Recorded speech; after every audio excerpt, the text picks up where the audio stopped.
Hello friends, ദേ നമ്മുടെ Radhas family കിച്ചണിലേക്ക് ഒന്ന് സ്വാഗതം. ഇതെന്താണെന്ന് വെച്ചാലേ ഉണ്ണിപ്പിണ്ടിയാണ് കേട്ടോ. ഉണ്ണിപ്പിണ്ടി ഉണ്ടോ, ഇങ്ങനെ നീളത്തിൽ വട്ടത്തിലൊക്കെ കയറി വെച്ചിരിക്കുന്നത് എന്തിനാണെന്നറിയോ?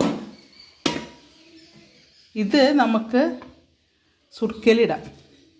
നമ്മളുടെ മറ്റേ പച്ചമുളക് അതുപോലെ ക്യാരറ്റ് ഒക്കെ ഇടില്ലേ, അതുപോലെ ഇത് പച്ചയ്ക്ക് മുറിച്ചിട്ട് സുർക്കയിലിടാം. കഴുകിയില്ലേ? ഇത് ഇങ്ങനെയിട്ട് കഴുകണം. ഇങ്ങനെ കട്ട് ചെയ്തിട്ട് ഇത് ഇദ്ദേഹത്തിൻ്റെ ക്ലാസ്സിലെ ഒരു കുട്ടി പഠിക്കാൻ പോകുന്നിടത്തുനിന്നേ ഒരു കുട്ടി കൊടുന്നു കൊടുത്തത് അത്രേ.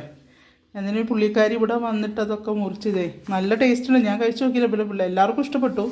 പിന്നെ എനിക്ക് സുർക്കയിലിട്ട ഇത് അച്ചാർ അങ്ങനെയുള്ളതൊക്കെ കഴിച്ചു കഴിഞ്ഞാൽ പെട്ടെന്ന് നെറുകെ കയറും. അത് തന്നെ പേടിയാണ്. അത് ഇങ്ങോട്ട് ഇറങ്ങി കിട്ടാൻ ഭയങ്കര പാടാണ് തൊണ്ടയിൽ പോയി കഴിഞ്ഞാൽ. അപ്പോൾ ഇദ്ദേഹം ഇനിയിപ്പോൾ എന്തായാലും ഇപ്രാവശ്യം ഒന്ന് കഴിച്ചു നോക്കണം. എല്ലാവരും ഭയങ്കര ടേസ്റ്റിയാണെന്നൊക്കെ